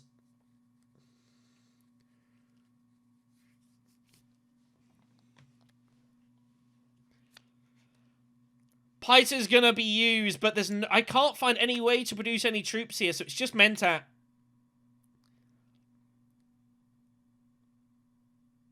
No way to do anything here. Finds Thufir, which is a nice card. But that's a sad Mentat. Beast is going to spy satellites. That's what is going on here. That's why he didn't take the spice. He committed himself to spy satellites. He figures he's not going to get these friendship points. So Beast is going to hope that he gets the spice together next round to get the highliner before anyone else. That is the plan here. He's looking to go probably Hager base and highline. Ring is coming as well. Beast is putting everything behind round 7 conflict. If this is Grand Vision, he's got a problem. But that's the thing. If you put your strategy completely behind round 7, sometimes it's a conflict that you don't want. And we've seen that before. Duke Leto, meanwhile, has to respond here. And what does he do? Duke Leto could go Hardy Warriors and put in all 3 troops. It'd be +5. His daggers and extrons would be +6. Is it good enough, though? Ekaz doesn't have any spice. So Private Army is no good. Could have Blackmail very easily here. Ambushes, Tacticians. Second Wave is still there. Leto loses to a lot, but it's typically going to need Ekaz. If he was the Hardy Warriors, Ekaz would need 2 intrigues to win here. There's no single intrigues. Allied Armada is not active, and he'd think he's probably at least 5 ahead, if not 6 ahead, if he Hardy Warriors. It's the only thing I think he can do is Hardy Warriors here. If he wants to win this fight. But he might decide it's not worth it. Obviously, he was intending to, like, power play Fold Space and just take that alliance away from Hundro, but now it's been complicated.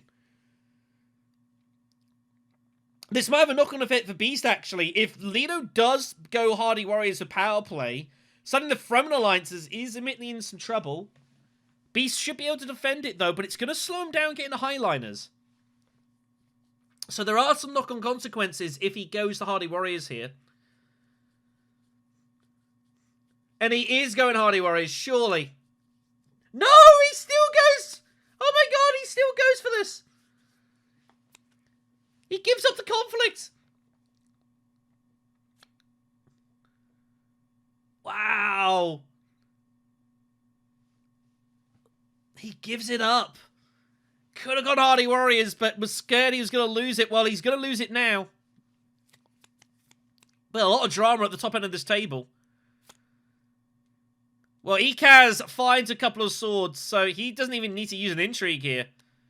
He's got bags of persuasion. So it's spice must flow. He's going to win machinations here. Leto gives it up. I don't know. I mean, the problem is you've committed a fair amount into this fight. He's going to target the Spacey Alliance regardless, though. Hundro not a fan of this. Hundro not a fan of this at all.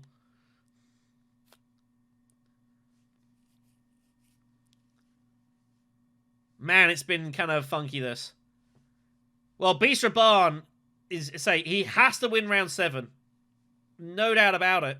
At least he's just got to get Hager base and Highline, preferably with his ring. He's just got to get there. Beast also needs to get hold of his Talaxu point. He's still short on it, by the way. He needs to make sure he uses his specimens to give himself the troops he's going to need. He's going to be emptying pretty much his whole bowl here. Desperate for, like, a flag conflict here, preferably. Hundro's going to use Thufir. He can't defend his alliance. He hates it. Just goes to wealth. Not much else to do here. Definitely can't do that. Much as he wants to. So Spice on Slow's coming for Hundro. Again, it's a bit of a nothing-ish move, but not much else he can really do here. Hundro not enjoying life right now. Beast Reborn, free Persuasion. Goes for Contaminator. He figures he might be able to use that to get his Talaxi point instead of using Experimentation. Interesting. Also just keeping it away from his opponents. I don't hate that. He's got double Poison Snooper, so Beast is going to have a very big hand here. Big round coming. Lido with the 2 daggers. Doesn't look too bright. But it is what it is. Had the chance to go for it. I guess ultimately he wouldn't have won, but you're not to know. 5 Persuasion. Keys to Power is taken. Really good card, this. Being able to use it for 2 Spice. Again, more faction access to spacing here. Absolutely going for it. Hundro will get the Spice Must Flow. He's got a couple of Persuasion in his back pocket. I don't think he'll use any of it. Does Hundro want to take maybe top deck face dance initiate? Diplo is drawn out. He's looking at it. I think that faction access could be important here. Especially considering what's going on at the Spacing Alliance. You could even just take it and just send that with an Experimentation. Defend your Alliance and get your Talaxi point. It doesn't feel great, but I don't know. Like, you've got to defend this Alliance, surely. Yeah, he's looking at exactly that line here. Face Dancer with an Experimentation. I don't think you've got a lot of choice in the matter. If you lose the Spacey Alliance, it's game over for you. You're not recovering from this. You don't have any end games. You've got no techs. You're not set up for combat here. You have to defend this Alliance. There's not really anything you can do about it. So I think this is kind of a forced move. No combat to be played here. Ikaz will take this down. Ikaz will be pretty happy. Beast with his water. Lido has nothing to play, which will be obvious now. So they now know it's not a battle intrigue for sure. So Ikaz takes it down. Kind of an expensive water and 2 Solari for Lido. Friendship. He's going to continue to harass the Emperor Alliance here as well. Interesting, he didn't take a Bene Gesserit bump. That was notable. Thought he might do so, but just gets his friendship and calls it a day. Okay, here we go then. Round 7. What is this going to be? It is Flag Conflict. It's Imperial Basin. So yellow gets a free troop. I don't think it's going to be too relevant, that.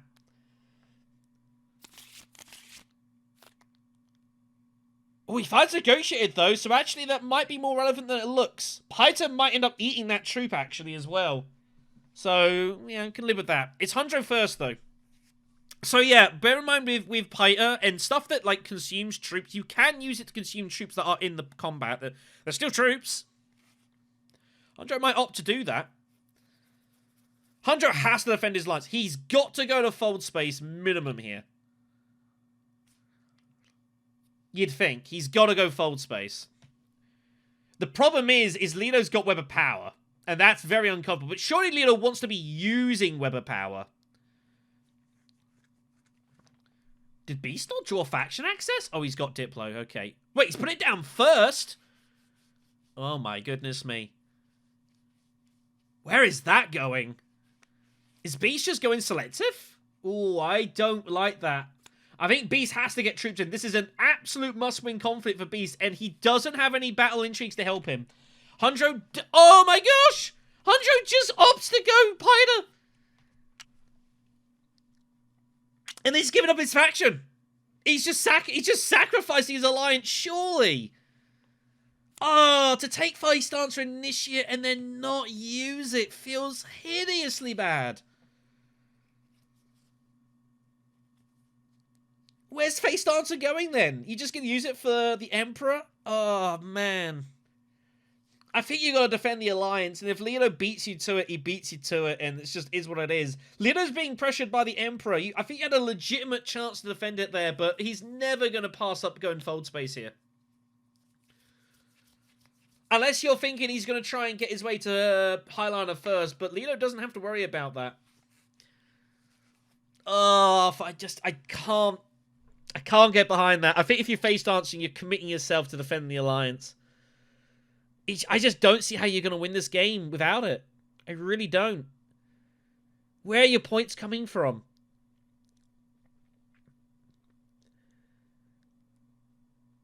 Oh, what a shame. Surely Lito's just going to jump on that. Beast is up. Beast has to decide right now what his plan is. He has to win the fight. Hanger Basin Highline is a line. He doesn't need to particularly worry about the Fremen. He kind of wants to go Hardy Warriors as well here. But he's also a little bit uncomfortable with the Bene Gesserit alliance. The problem is, you do this, I mean, you've still got to win a battle here. And surely someone else is highlining if you don't. He's just going to protect his alliance. So Beast Raban is backing himself to win this. He's just getting rid of his guild admin here. So Beast Raban is backing himself to win this without these... Oh, goodness me, he can't use Poison Snooper! He's got no deck now! Oh, Beast! He can't use any of his intrigues! Poison Snooper needs you to have a deck to look at, and he doesn't have any right now. He's going to have to cycle his deck somehow. How's he going to do that? I guess he's own Arrakis? Oh, man. Beast Raban. I'm very uncomfortable with this. Very uncomfortable with this. What you could at least done as Beast is that if you go Hanger Basin, highlight, and just chuck everything in and you're miles ahead, you could even potentially use Sage Incident to get your opponent off there as well. That'll get you to like 7 with a couple of points in the bag.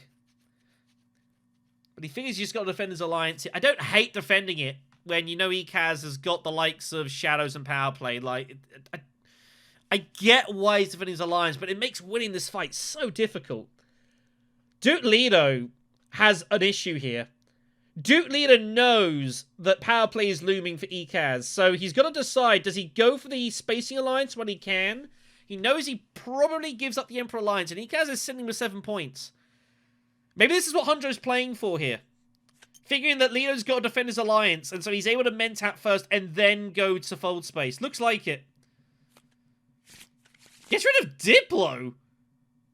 Man! He's obviously looking at Research Station, so he just protects his alliance here. I guess that's what Hunjo was playing for. If that was, and that was legitimately what he was after, then fair play. But I don't feel like it's what he was playing for, but who knows. So Ekaz, Power Play, in the shadows. Bene Gesserit is locked up now. Is Armin Ekaz going to get drawn into the spacing fight? He'd have to send Power Play to Fold Space. It feels terrible. But he's got the Power Play. Does he look to harass the Beast Raban at Fremen, maybe? Does Ekaz eye up maybe go and steals it? The problem is you know Beast has got faction access because he top deck Contaminator. So you'll never beat him to the Fremen Alliance here. What on earth does Ekaz do? He has to Power Play something because it's just a point with Grand Conspiracy. He's got the Spiceman's Flow. He's got the High Council. Grand Conspiracy needs a second faction force. He's going to Grand Conspiracy something. I assume he just goes Steel Suits to get troops in. It also makes life a bit uncomfortable for Beast Raban. Nothing else seems to make a lot of sense here, so I expect this is what's going to happen. I think Shadows might get revealed to turn into an intrigue, by the way. So Beast obviously has to defend Hardy Warriors. There's obviously no debate about that. Hunjo now has to defend Hold Space, you'd think.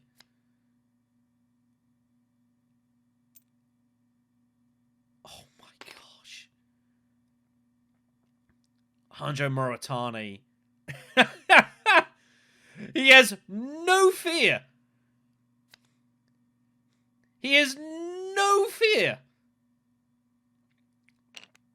Oh my goodness. Beast Hollow projects his recon out. Finds experimentation, which is not a bad draw, actually. He's hoping to get to Basin or Smuggling, though, to get his Talaxu point. Does he get it in?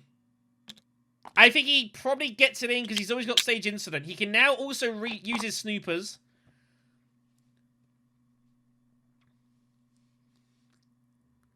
because of holo projectors. I forgot about that. It's been a bizarre game, this.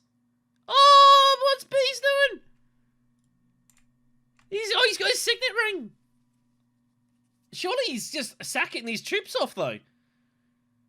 Oh, he's got his Talaxi point. Right, he doesn't need to experiment anymore, does he? No, of course not. Yeah, he gets it with Contaminator. Yeah, so that frees it up there. Leader with 2 actions. He can't get this spacing bump yet. It's frustrating him, though. Visualization it has to be. He finds his second experimentation.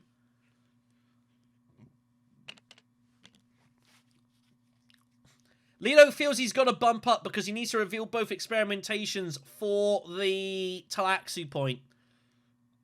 That's what he's thinking. Although, truthfully, I don't know if that's... I mean, the question is he playing Web of Power? That is the question. Is he going to play Web of Power here or not? If he's playing Web of Power, then I think, sure, do this, because you're not using experimentations. But if you're going to reveal Web of Power, you've got to bump down, so you're using experimentation to get Talaxu Beetle on the track. But it looks like he's going to play Web of Power here. I guess. I think? This is a tier 3 conflict, by the way. I just want to point that out. There are 2 victory points on the line here. Ikaz is off to Arrakis with in the shadows. He's probably not going to use it, and he's using it now. Not his pilled Spice Must Flow. Ikaz has to go in here. If he wins the combat, he wins the game. He's got no choice. He has to commit himself here. Very difficult with Beast Raban sitting about, though. You can't discard anything. There's no point anyways. You'd only be bumping the Spacing Alliance, really, and why would you bother doing that? So Beast Raban is committing himself for combat here. The problem is he's got no intrigues helping him. But Beast has to win this, and this is the problem with going selective breeding and defending the Alliance. It means it's very tenuous winning this fight. Huntro's got an action. He's going to get Spices with Guild Bankers. He's got his Signet Ring. I think that's what's coming here. He's going to use his Signet Ring to cash in so he can negotiate withdrawal for City, or I could be wrong. No, now he thinks it's time to defend his Alliance. I guess this gets him a point with the Talaxu anyways. Hunter Muratani has not used negotiate withdrawals reveal at any point here, which is a little unfortunate. It's been just the way it's kind of drawn out, though. He's just kind of drawn at awkward spots.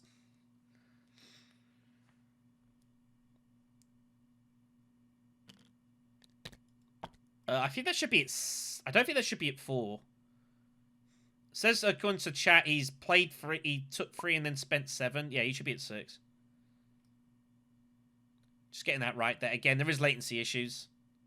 So that's likely causing some issues. So Hunter defends his Alliance. Takes the point. He's got Spice also coming for 9. But he's stranded. He can't score any more points. Poison Snoopers are coming here. He's going to draw both. Shifting Allegiances is found. Surely he's drawing the other one here. Convincing is also found. 2, 4, 6, 8, 10 Persuasion. Spice Must Flow is coming here. It's Carfag. He finds Dispatch. This is all going in. The problem is Ikaz has another action to go, though. And he's got... Oh, wow. Beast is in some trouble here. Beast has got 10 Persuasion, but it's only if he doesn't take the Benny Sisters' swords. And the problem is, now that he's used 2 intrigues, he knows that it's less likely that Beast has a battle intrigue.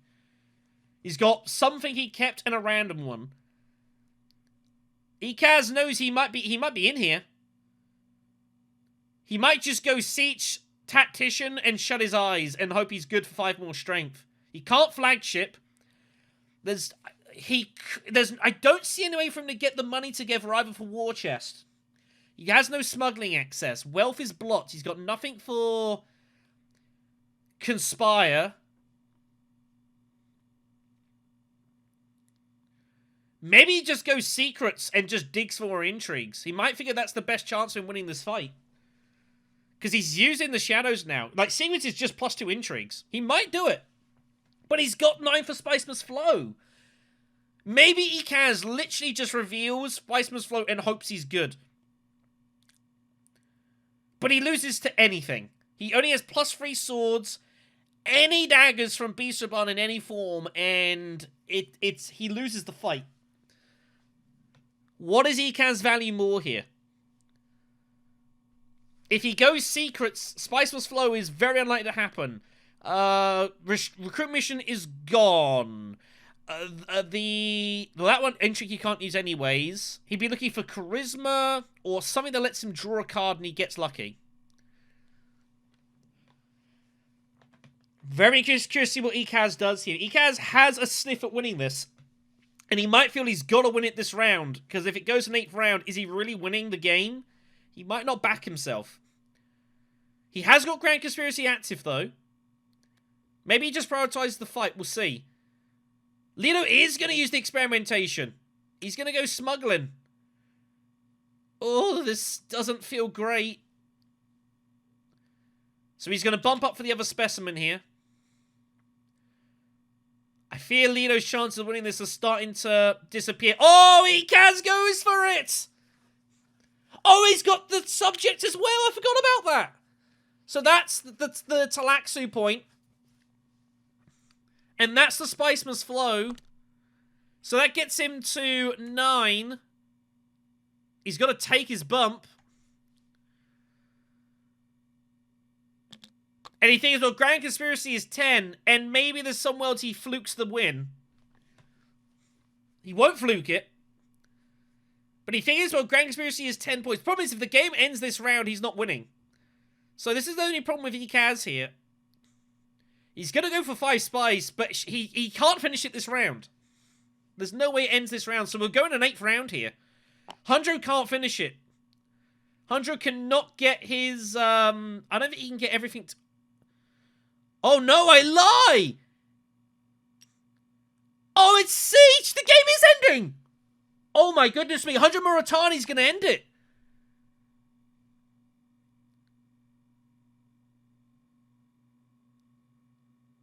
No way! Spice Must Flow, he's gonna retreat! He's gonna get it this way to get his Emperor point! And I think he's gonna do it as well! Oh my god. Oh, but does he defend his alliance? You can't. You've got to go Emperor. You've got to try and finish this, right? If you've got to decide, if the game ends at 10 points, do you win?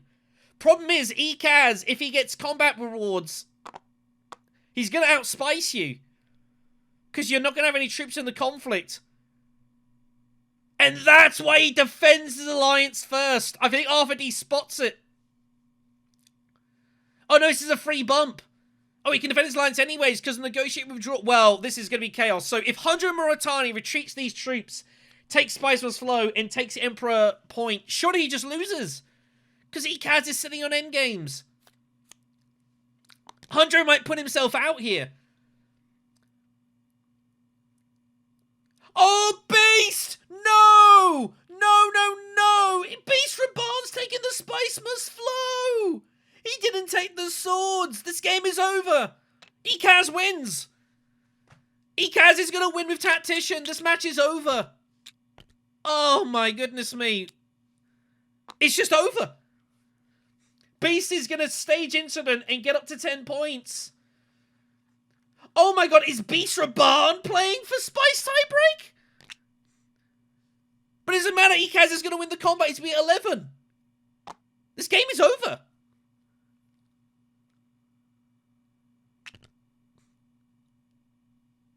What a crazy end of the round this has been.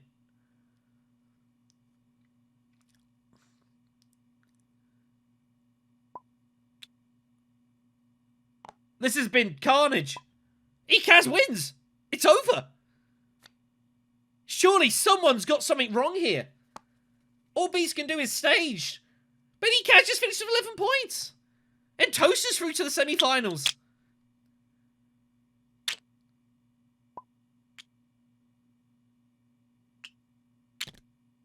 What an absurd finish this has been. This game should have gone 8 rounds. And it hasn't.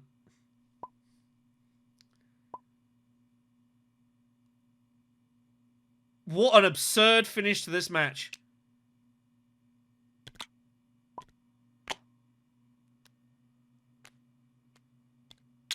What an absurd finish to this match. Toast is through to the semis. Everyone else is out. Didn't go as I was expecting. I guess congrats for getting through to the semis. Did you expect to win this conflict with 13 strength? Not at all. Also, my hand felt awful. Like, I was planning on going here with power play, and then that got blocked, and then, last round I tried to draw into this guy to try to steal this alliance. That didn't work. You had options, yeah, definitely, and you've kind of stumbled your way into the win. I mean, a lot happened in this final round. This was a curious game. There was some fun. There was some interest. I thought there was a lot of spice tie breaking going on because once ArthurDee decides he's going to commit himself to end the game, I'm like, well, I don't know if 10's good because of spice tie breaks, but then obviously it didn't matter, I suppose, in the end. Yeah, I thought Arthur had a endgame card or something if he was ending it. No, he did not indeed. Like, yeah, this was it was a fun game. There was obviously a ton of alliance fighting, which was good. There was a couple of tricky ones. I mean, I suppose while I have you here, I've got to ask about the gruesome sacrifice. Mm-hmm. I've got to ask about that, because I'm sure some people watching this are going to be a little curious about giving up Carthag just to get gruesome sacrifice off. Was I gonna win that fight? Yeah. Yes. Yeah, you were 100% in the lead there. I was valuing trying to get to the end of this track. The only reason I actually got to the end of this track is because this card came out. I would have, not gotten that point. So, I don't know. I actually didn't know I was winning that, to be honest. You're not meant to admit that on air. Oh, sorry. I mean, I looked at it, I was like, okay. I mean, Lino's not going to be unhappy about this. And he got given a second combat victory as well, and for a moment, it was looking that he might even get that one, but it didn't quite happen.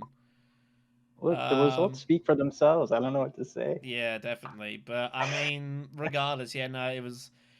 The last round was pretty chaotic. I feel like this game was meant to go an 8th round, and somehow it's conspired not to go an 8th round. Yeah, I played since round 6, about it was gonna go 8 rounds because I was always thinking Beast wins round 7, no shot anybody else wins.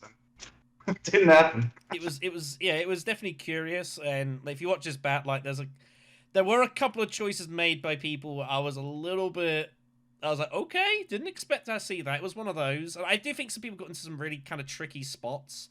Obviously, with all the faction, double shifting, power plays, weapon power. There was. Yeah, that felt awful for Lito. I can just never fight anyone, and if I can't do that, my hero feels terrible. Yeah, and obviously the Emperor was those commitments there, and Ikaz was desperately looking for an alliance. Hopefully, he didn't need it, I guess, in the end. I was hoping he goes for Bene Gesserit. Well, he was eyeing it up for sure, and the moment I called it early, said he's definitely got eyes on it, and that it was in serious jeopardy. But Beast, kind of opted just to protect it, and obviously trying to guard that. But the problem is, once you go here with Beast, it's really hard to win the combat, I guess, because you've only got a couple of deploys. I was legitimately thinking either this round or last round, you were just going to highlight it just to make certain of the conflict. But I guess the problem is then you're putting other stuff in jeopardy. But regardless, yeah, I suppose congrats, Toaster. You're in the semis. Aussie lives for another day. Oh, is he the last best? He's second? the last place fastest loser. He's been watching a few games finish to try and see if he survives. There's a couple games remaining. He's still getting there just, but nice. He was on Group D with us, with me and Arthur. So yeah, exactly. So, but yeah, this was it was an interesting game. I'm glad I got to watch this in the end. It was definitely not boring. I'll say that. It was such an awkward start too. I was so hoping that anybody would fall for. Oh going full yeah, space yeah. right You away. were desperately hoping someone goes full space, but the truth was there was only one Alpha faction card out there, and Ekaz was going smuggling. So For sure. no one could even go fold space to let you get your bump there. But I would have been surprised if they'd kind of let you have that. So hey ho. I mean, it was alright, I guess. You had negotiated drawn up in some really awkward spots. That's for sure. A couple of times he pulled it, he just didn't have garrisons. Like he pulled it just after committing to the last fight with Basin and stuff like that, so that was awkward. I don't hate like looking to finish the game here. It's really uncomfortable ending the game because obviously if Ekaz has any end games, he's gonna get at least 5 spice. Probably from the conflict. Because Lena's not going to beat him, so that's uncomfortable. But I guess when you got a chance to end the game, you got to take it, right? Yeah, I mean, you got to give it a shot. Green, I have to ask you for one thing, because first of all, I shouldn't have said it here, but I really hate you for committing to my alliances. Because there was one time when you could just steal the Reds alliance and you went for Bene, and I was like, wow. Oh yeah, okay. yeah, you did. You had a chance. To Why you for hate me? this, and you shifted away and went elsewhere. Yeah. Exactly. And I was really curious if it was just like because you had this in the shadows and you were like to what I was to say, and you were like to reveal, trash, and some intrigue and 3 bumps and the reveal, and yeah, GG for me. But you didn't have it. You just bought spice that turn, if I recall correctly. But yeah, Totally. one The side. reason was I think he has because 100% power play coming up, so he can still get my alliance if I don't like go well first play. exactly. I had power play coming up, and you know I have 2 bumps here coming. If I Yeah. reveal it, and then you know you want to keep your options open with shifting, and you know even if I don't chase the Emperor Alliance, that gives me an extra bump to shift somewhere. Yeah. Got this. Okay. Also, you're scary, or Lito's scary because of, you know, he can just chase. So you're always worried about like Lito going shipping with a spice, and then chase and take. Yeah, but then, as far as I remember, you would just close it, so Lito wouldn't even try to chase here. Because Yeah, I mean, I would have closed it, but I don't put pressure on anyone else, and I feel like I don't keep my options open. But sure. think- Okay. Yeah. Okay. because I'm sure you didn't necessarily want to go Benny Jez a bunch, you know. Well, since I went this round with the 2 on secrets both and on the selective, I was like, okay, whatever. Probably I'm just going Bene, and also I got Bene bump from the secrets. So okay, 2 alliances. Well, when I saw also the spice hats, it was like, oh, okay, something True. just to get some points, but it was not enough because now, yeah. Yeah. Okay, because if even I was like counting that even if I win this conflict, then after I saw your intrigues, probably you would get the first place because you would get 5 on the 10. I would have 10, but only with 1 spice, Right. and yeah. Yeah, I was gonna say, I feel like there was a lot of second guessing, like because there was so much faction potential for so many people. Like everyone's kind of trying to guess what people were gonna do, and that obviously is really difficult to do because everyone had a lot of options in regard to alliances they fight for and bits and pieces and stuff like that. So it was kind of like it was largely guesswork. It felt like to me. In trying to like make a decision and kind of hoping it works out, but I don't think anyone was like really like that sure they could get that alliance sort of thing. It seemed very, very tricky to gauge that, and that's just the way the game state was. You know, with like Beast obviously going really hard for Fremen early and trying to keep that out of trouble, which was not a bad shout. Obviously, with shifting it helps as well, but yeah, there was some interesting choices made. Definitely. Yeah. It was a fun game though. I should have went Memnon, but For the fun, yeah. I thought about Yeah.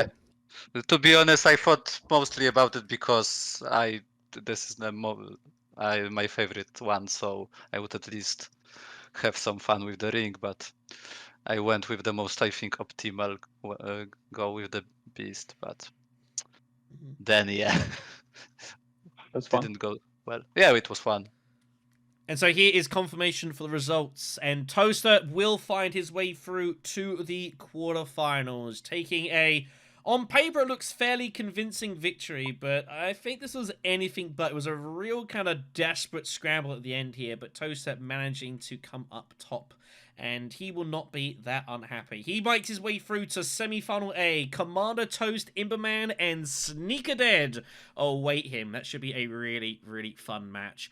Arthur, Kirby, and Unicorn will not be progressing. Neither of them have made the fastest loser spots. Ozymandias holds on with his 11 victory points, clawing his way through to the next round. Still a couple of games to be played, however. The wait will have to continue. So I don't want to be overly critical here, and I try to make a business of not being so. Like, I'm not sat at the table, and things look very differently sometimes in the black seat compared to what they are sitting at in one of those actual player seats, and you know, with incomplete information. But that last round definitely seemed to me like, on the face of it, it looked a bit of a mess. I think, you know, it's really difficult, as we talked about it and was talked about in the chat, because everyone had such real heavy faction attacking powers. I mean, it made life really complicated for a lot of people. You know, for example, for the Beast, if he goes for the combat, he might well lose his faction alliance. But then again, he might not. But Ekaz had made a couple of funky decisions anyways. Now, I know Ekaz obviously is through, but Ekaz winning the conflict with 13 strength is not meant to happen. And even at the end there as well, Beast Raban opting to take the Spicer's Folk and then not taking the Benny Daggers. You know, and that just gives Ekaz the win there. Like, on the face of it, didn't look too great, but I think Beast had literally decided that he was going to try and just greed for everything there. And, you know, maybe that was the right choice. I don't know. The problem is, again, is like, even if he gets to 10 points, if Ekaz has any endgames, which is very possible, like, he's just going to lose on Spice tie breaks. So, and that was the problem that Yellow had as well. But I guess sometimes you just got to shut your eyes and kind of hope you're good here. You know, very, very tricky spot. Very interesting end. I'm definitely curious to see what you guys make of it. Again, I'm trying not to be overly critical of the players. I think there was a lot of just tricky spots people got themselves into. But I feel like I could go back and watch that last round and think of a lot of different ways it could have gone down. It just happened to go this way. You know, I think Toaster played well. Again, for Toaster as well, you think, like, getting Swordmaster round 2 as Armored Ekaz is always going to be a huge advantage. And his deck wasn't that bad either. Getting, you know, Swordmaster round 2, TM round 4, that's going to power you to a lot of end stuff. But surely Ekaz could not have expected to have won this conflict. Maybe it was just a bit of hopefulness from Kirby, just hoping that he can somehow get the victory point, and somehow Ekaz can't beat him in the combat, and he gets to 11 points, and he's just somehow good. There feels like a lot of maybes, ifs, buts, whens, that sort of thing. And maybe just hoping for too much there. But I'm very curious to see what you guys make of the end of this game, and just the game in general. There was some curious decisions, no doubt about this. Probably one of the most curious quarterfinals of the lot, but they're always going to be of different flavors. Regardless, congrats to Toaster. We'll be seeing him in the semi-finals. Quarterfinals H and B remain. We're hoping to get coverage for both of those before we get there. Hopefully very soon. Quarter H is meant to be played tomorrow. It's Saturday today. Sunday is meant to be played tomorrow night. And then quarterfinal B has had some scheduling trickiness, but we are desperate to see Orski in action in the quarters. We'll see what we can do here. Thanks for watching, everyone. Take care of yourselves. We'll see you on the next conflict.